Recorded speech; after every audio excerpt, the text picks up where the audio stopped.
Hello, good morning. Okay, my name is Dora, and I'm your favorite fitness trainer, online fitness trainer, and welcome back to my channel. So here's a brief one. This is not like a very organized video, but then we move. I've been here for about I'm in a hotel in my town, and then I got this client booking for 6:30 a.m. for a massage and pedicure. So I got here before 6:30, and then this is what's the time now?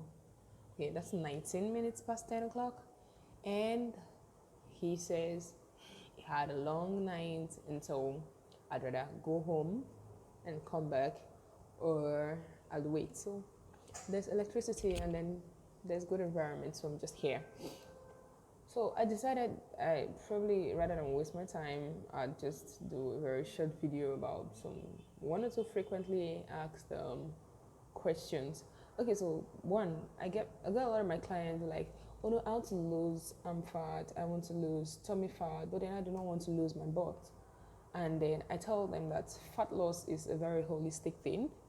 You cannot be working out consistently and then you just want to maintain your butt, and then you want to lose arm fat and stomach fat. First and foremost, like, stomach fat is the most difficult kind of fat to lose. Oh, I'm trying to see a way I could keep this so that, okay, I think this is fine. Okay, wow, no, well, we move.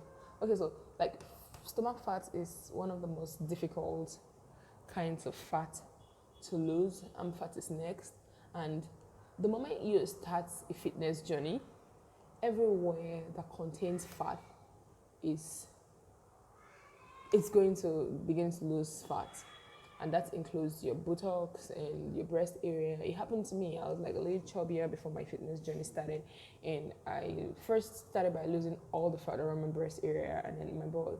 And if you follow my workout routines, you realize that I do so much of butt programs because I want to get it back. So what's the solution to this?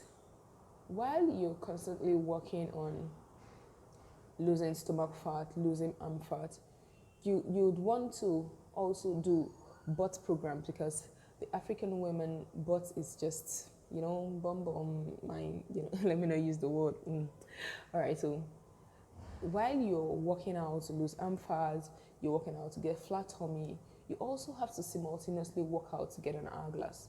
Because if you don't put in that work, everything is going to drop and you're going to be really, really thin. Except, of course, you have your glutes are big naturally.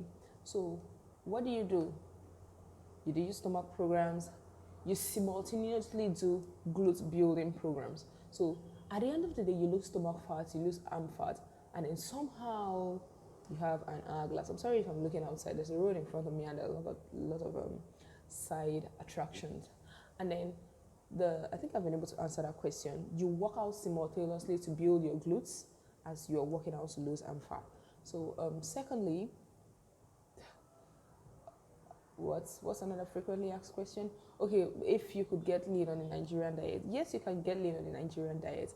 I know that the Nigerian diet is highly carbohydrate laden, and we know the thing about carbs, they contain high calories. We also know that some of the Nigerian diets have high fats, and you know the thing about fats too, they contain high calories. But then we have proteins and we have other things. So how do you get lean on a Nigerian diet? That's the question. First, I remember back then in not high school, primary school, middle school, we were talking about balanced diet and all that. If you eat your foods in the right proportion, you wouldn't have so much to deal with losing fat. Because if you eat the right proportion of carbohydrates and proteins and vitamins and vegetables, your body naturally just adjusts itself. And then you do the right proportion of exercises, your body naturally adjusts to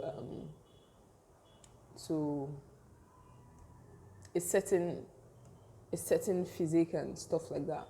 But then if you're on the big side, you'd have to eat a calorie deficit diet, like I'll always say. And so you'd have to construct your Nigerian food in such a way that you are calorie deficit. Like, I get a lot of people like, okay, our major proteinous food is beans.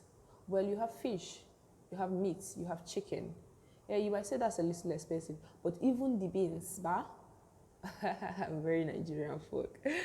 Okay, even the beans, you have moi moi, you have akara, you have beans in itself, you have a lot of different ways to eat your beans. How about our fruits and vegetables? We have a lot of them in Nigeria. We're just not really interested in eating fruits and vegetables. Okay, so all things said and done, if you are on a Nigerian diet, you should make sure that if you eat 3 square meal, if you have rice, gari, noodles, masa, or any of these yam, potatoes, potatoes not so well. If you have any of these in one meal in a day, you shouldn't repeat them in another meal. That is it. If you have any of this in a day, you shouldn't eat any of the rest of the day. Then if you're eating stuff like that, how about you do so much veggies? How about you do so much of our fruits? How about you do, if you're tired of just eating the fruits, how about you do fruit salads? How about you do smoothies? How about you just don't eat so much and take water after you eat so that you're full. You're not so filled from the meal. You're filled from water. There's a lot of ways to it. I mean, this is not like a scientific approach, but it's stuff that works. You understand? So I just told you I'm bored here, so I just feel like I should answer one or two of your questions. I don't want this video to be too long. All right, and thank you very much, guys. I hope this was able to impact you in one way or the other. On later times when I am having this kind of sit out where I'm not really doing anything, I'll do more organized question and answer sessions. So thank you, guys. Do have a wonderful new week, and remember, let's trend the hashtag #NSAS because really we need a totally new Nigeria. So thank you. I'm your favorite.